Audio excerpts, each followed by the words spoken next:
Kona sem fór í misheppnaða andlitslyftingu í Tyrklandi í gegnum íslenskt fyrirtæki vill að einhver axli ábyrgð á mistökunum. Aðskotahlutur var skilinn eftir í andliti hennar. Henni var skilið eftir í kinninu á mér. Stjórnvöld í Japan vara við stórum jarðskjálfta næstu daga, 8 að stærð eða meira. Hús léku á reiðiskjálfi í skjálfta í morgun sem mældist 7,7. Mygla í starfsmannaíbúðum Kristnesspítala mun meiri en stjórnendur óttuðust. Starfsmenn þurfa að flytja út sem fyrst. Einn þeirra segist ekki hafa efni á að leigja á Akureyri. 250 milljóna króna listaverk verður afhjúpað í Vestmannaeyjum á næstunni. Verkið eftir listamanninn Ólaf Elíasson og samanstendur af skúlptúr og göngustígum á Eldfell.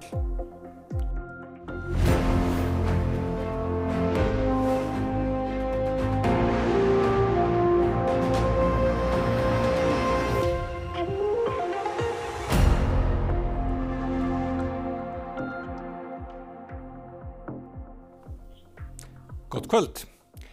Kona með stór og ljót ör eftir andlitslyftingu í Tyrklandi í gegnum íslenskan millilið. Hún þarf að fara í aðgerð til að lagfæra mistökin. Þetta ekki eins og þetta sé eftir lýtalækni. Konan sem kýs að koma ekki fram undir nafni fór í andlitslyftingu í Istanbúl í Tyrklandi í gegnum íslenska fyrirtækið Hey Medical í október á síðasta ári. Hún fór í neðri andlitslyftingu í vonum að líða betur með sjálfa sig. En hvers vegna vildur þú frekar gera þetta heldur en að fara í aðgerð hérna heim á Íslandi? Það munar svakalega í verði, sé 50%. 2 vikum eftir að hún setti sig í samband við Hey var búið að ákveða aðgerðardaga á spítalanum Medical Park í Istanbúl og hún búin að panta sér flug út. Hún fer í aðgerð í október í fyrra en þegar hún kom heim og tók af sér umbúðirnar brá henni verulega. Mikið ósamræmi var á milli hægri og vinstri hliðar. Þá hafði hún fundið fyrir óþægendum í vinstri kinninni. Hún bar það undir tyrkneska læknin sem á að hafa framkvæmt aðgerðina. Hún fannst að líta allt vel út. Og ég benti honum á kinnin á mér og hann sagði mér að hafa ekkert áhyggjur af þessu, bara nutta þetta myndi hverfa. Hún hlýddi því og nuttaði samviskusamlega á hverjum degi. Í janúar 3 mánuðum síðar var henni hætt að standa á sama. Það bara stækkaði og í framhaldi af því þá ákvað ég að panta mig tíma hjá lýtalækni hérna heima til að skoða mig. Hann áttaði sig strax á hvað þetta væri. Hvað var þetta? Þetta var drenni var skilið eftir í kinninu á mér. En svona fljóta litið þá fannst manni eins og að það væri kannski ekki nægilega vel vandandi verka. Nánar verður fjallað þetta í Kastljósi í kvöld en framkvæmdastjóri Hey Medical gestur þáttarins. Árásarmaður myrti 8 börn í Louisiana í Bandaríkjunum í gær. Hann var faðir 7 þeirra. Þetta mannskæðasta skotárás í landinu frá 2024. Það ríkir sorg í Shreveport, 180.000 manna borg í Louisiana, eftir fregnir af grimmdarverkum manns á fertugsaldri í gær. Hann skaut 8 börn til bana og særði 1. Börnin voru á aldrinum 3 til 11 ára. Maðurinn skaut einnig 2 konur sem komust af. Önnur þeirra var eiginkonans. Árásarmaðurinn var faðir allra barnanna sem hann myrti nema eins. Það var frændsystkini hinna.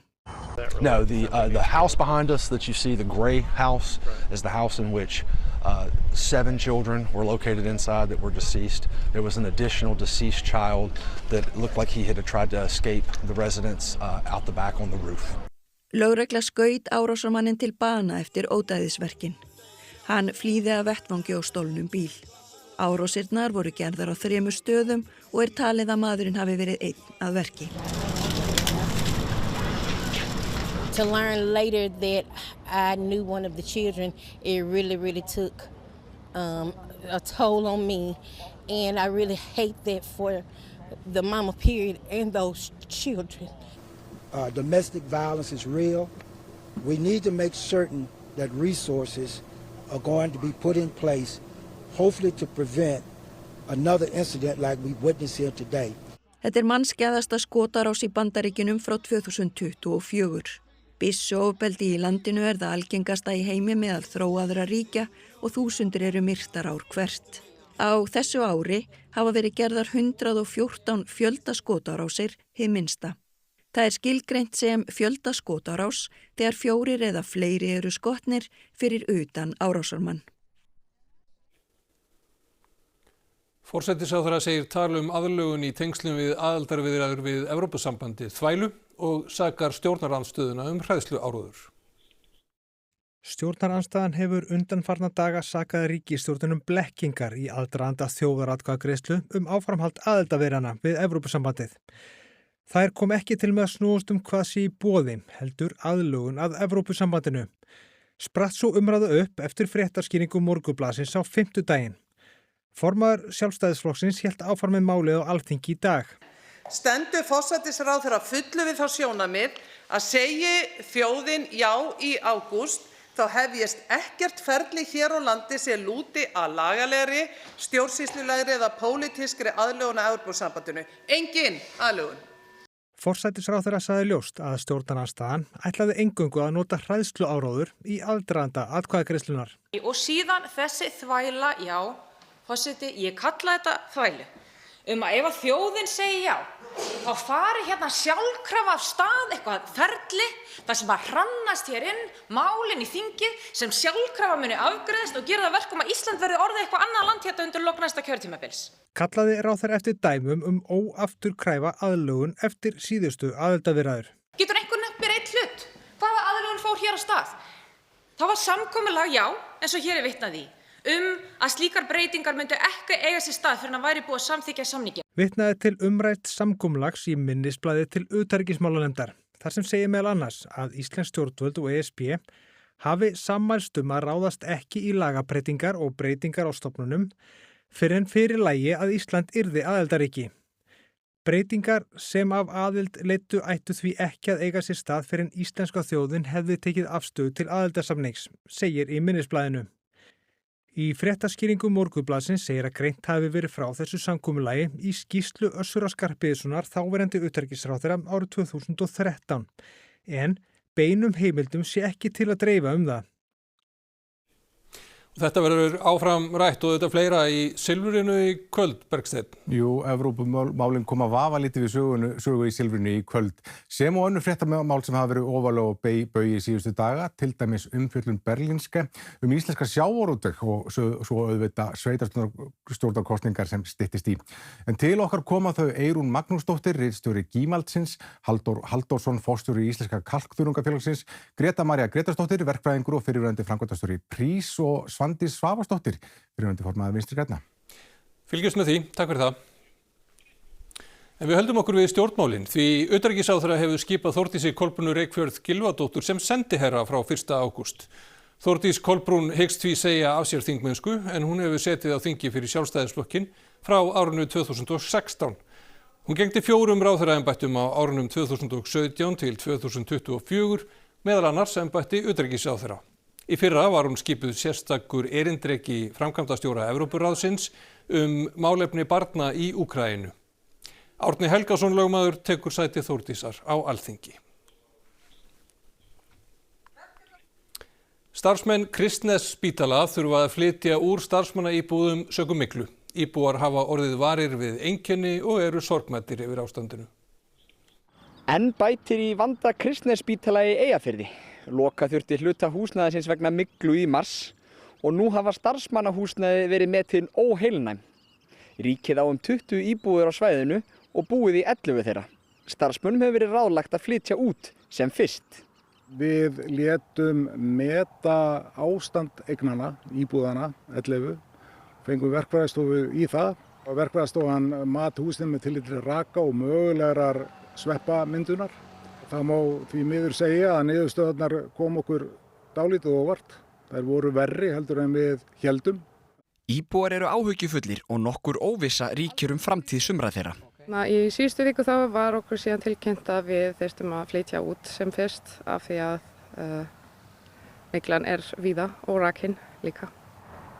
Ég hef ekki efni á því að leigja á Akureyri þannig að ég verð bara að skoða það. Ég hef aðalega áhyggjur af stráknum mínum. Hann er svo lítill og hann er farin að sýna einkenni. Ég er svo sem líka en mér er svona, þetta reddast einhvern veginn. Sjúkrahúsið hefur séð rekstur svæðisins, þar með talið fráveitu, snjómokstur og aðra innviði á Kristnesi. Sveitarstjóri Eyjafjarðarsveitar segir sveitarfélagið tilbúið að leita lausna með ríkinu. Starfsemin sé gríðarlega mikilvæg, ekki aðeins fyrir Eyjafjarðarsveit, heldur samfélagið allt. Við höfum lýst því yfir og sent erindi á eina 3 ráðherra. Það sem við óskum eftir samtali hvað hægt að gera hér og hvernig verður hægt að leysa þau vandamál sem upp eru komin. Við erum nú svona frekar lausna með að sveitarfélag myndi ég telja. Best væri raunverulega að fá bara aktíft samtal milli heilbrigðisráðuneytis og sveitarfélagsins í Eyjafirði lausn og framtíð þessa svæðis. Ég bara get ekki trúað því að það sé ekki hægt að bjóða að minnsta kosti upp á heilbrigðisþjónustu sem skaða ekki. 51 af 61 sveitarfélagi landsins leggur hámarksútsvar á íbúana. Þar af eru 2 á höfuðborgarsvæðinu. Útsvarið stærsti tekjustofn sveitarfélagana og á síðasta ári voru tekjur þeirra af tekjum og hagnaði íbúana samtals 410 milljarðar króna. Hámarksútsvarsprósenta 14,97% og lágmarkið 12,44%. Þetta skilgreint í sveitarstjórnarlögum og sveitarstjórnir þurfa að ákveða fyrir 1. desember hver prósentan verður árið á eftir. Á Íslandi 61 sveitarfélag og af þeim leggur 1 á lágmarksútsvar. Þessi skattaparadís Fljótsdalshreppur þar sem búa rúmlega 100 manns. Aftur á móti 51 sveitarfélag með útsvarið í botni. 2 þeirra á höfuðborgarsvæðinu, Reykjavík og Mosfellsbær. Hafnarfjörður og Kópavogur eru litlu lægri með 14,93% og Garðabær með 14,71%. Seltjarnarnes það sveitarfélag á höfuðborgarsvæðinu sem með lægsta útsvarið, 14,54%. Og það eru skiptar skoðanir hjá oddvitum flokkana sem bjóða þar fram í sveitarstjórnarkosningunum í vor, hvort því verði breytt. Á Seltjarnarnesi lægsta útsvarsprósent á höfuðborgarsvæðinu, 14,54%. Viltu breyta eitthvað?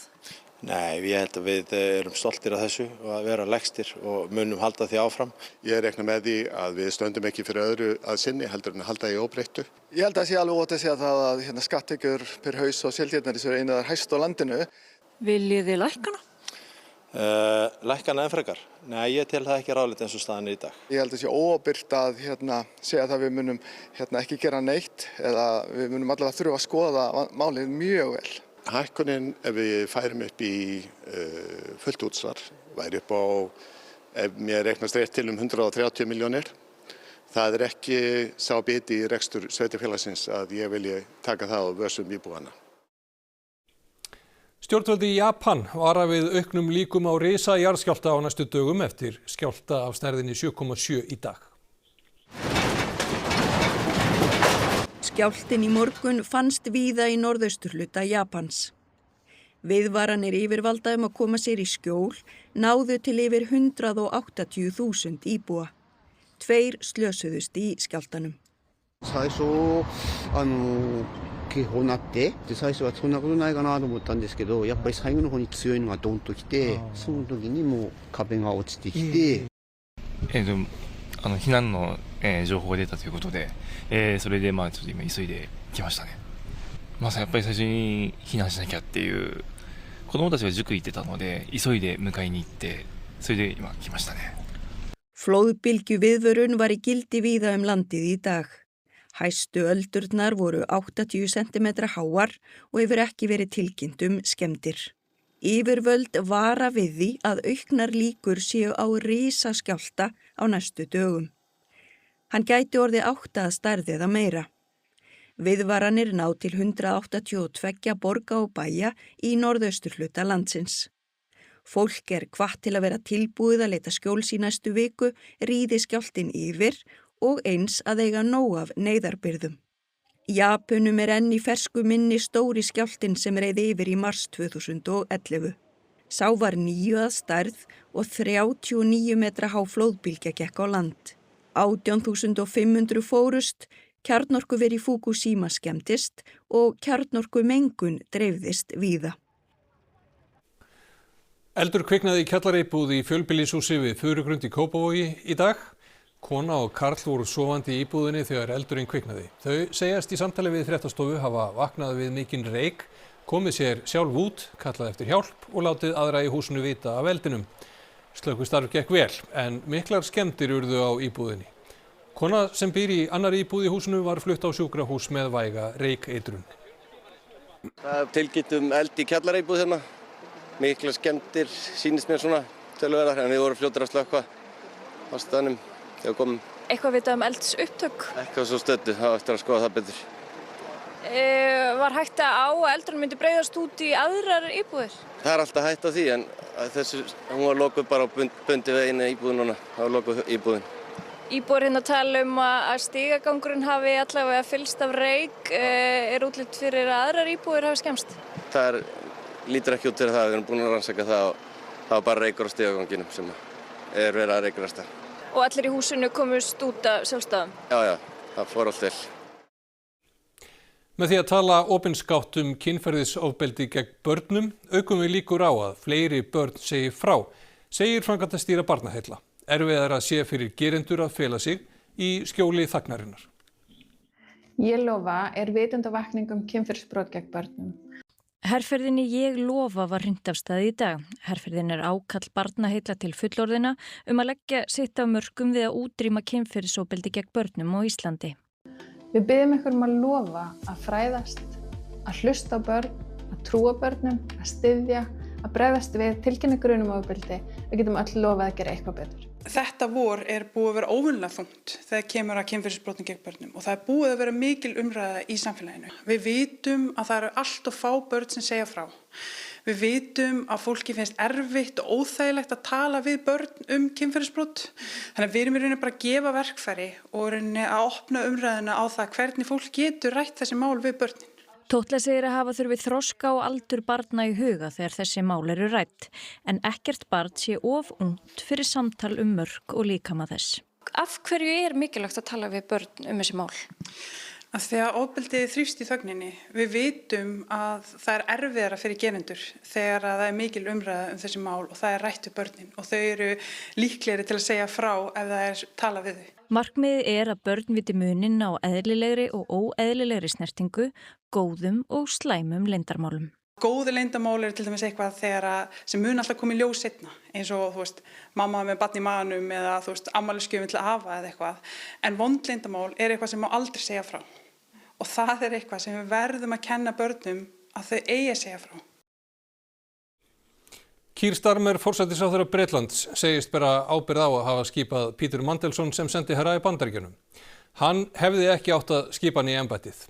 Mandelson var vinur kynferðisbrotamannsins Jeffrey Epstein og kveðst Starmer ekki hafa skipað hann í embættið hefði hann vitað að hann stæðist ekki í öryggisvottanir. Honum var þó ráðlagt af sama ráðherra að skipa hann ekki fyrir en slík vottun lægi fyrir. Sendiherrann var rekinn úr embætti síðasta haust eftir að uppkomst náinn vinskap hans við Epstein. Hart hefur verið sótt að Starmer síðan. I should not have appointed Peter Mandelson.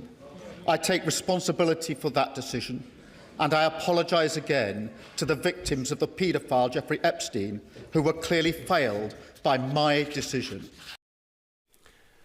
Listaverk Ólafs Elíassonar í Vestmannaeyjum verður afhjúpað í næsta mánuði. Heildarkostnaður við verkið 250 milljónir króna.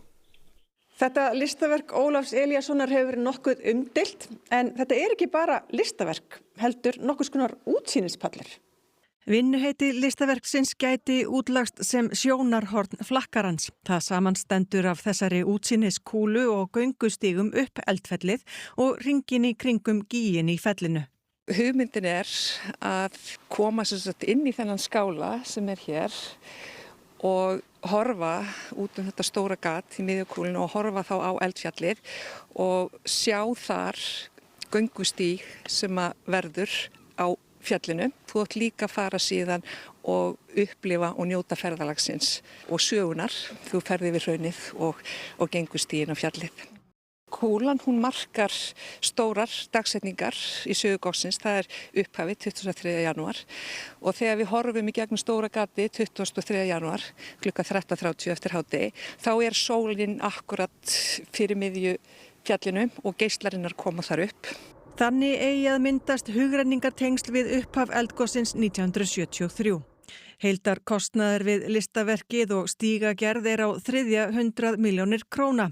Þaraf greiðast ríflega 80 milljónir til listamannsins.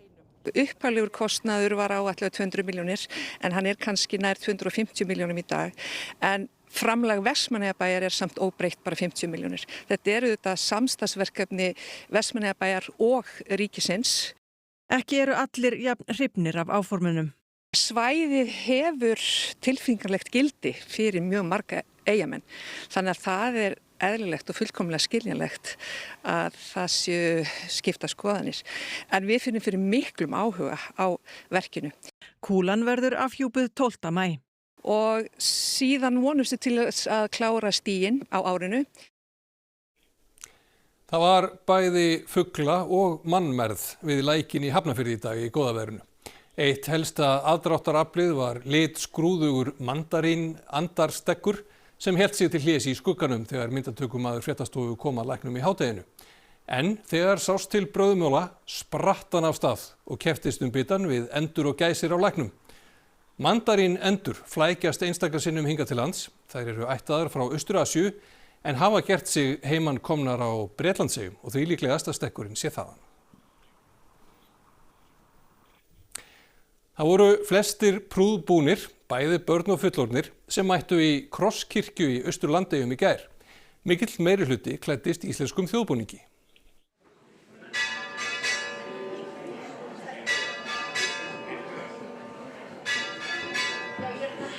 Góðan daginn.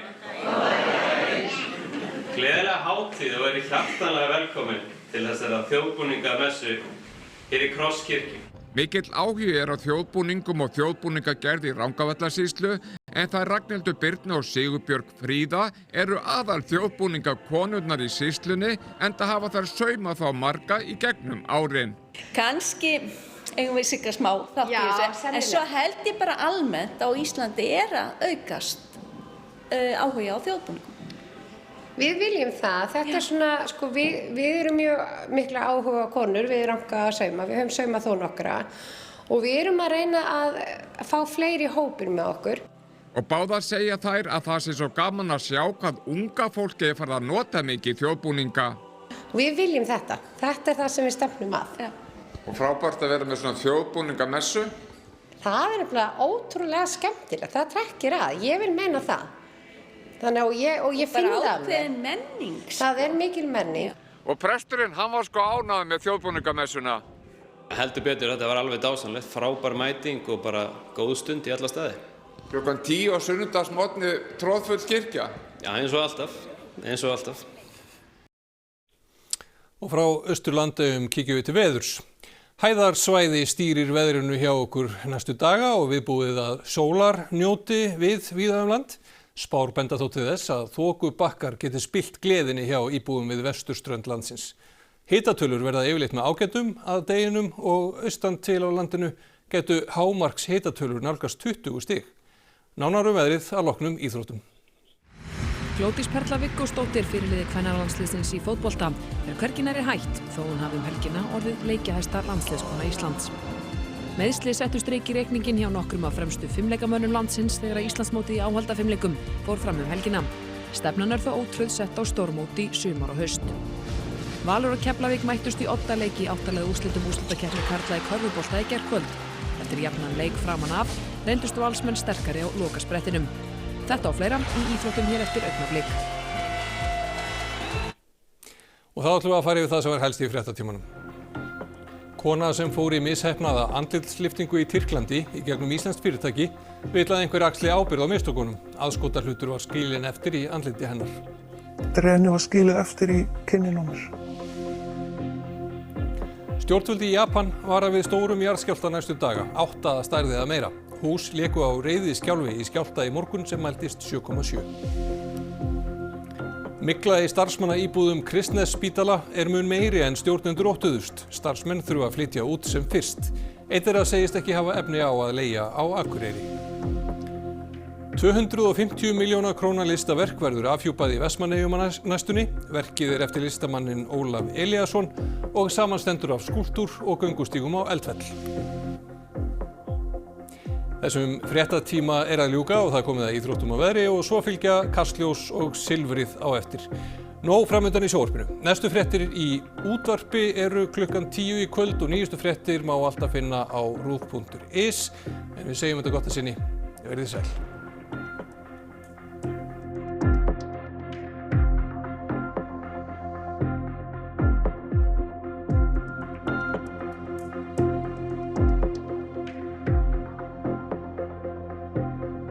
Á RÚV í kvöld. Silfrið. Sigríður Hagalín Björnsdóttir, Valgerður Ragnarsson og Bergsteinn Sigurðsson fá til sín gesti, krifja með þeim atburði líðandi stundar og pólitískt landslag hverju sinni. Svíþjóð og stríðið. Ný sænsk heimildaþáttaröð sem varpar ljósi á lífið í Svíþjóð á tímum seinni heimsstyrjaldarinnar.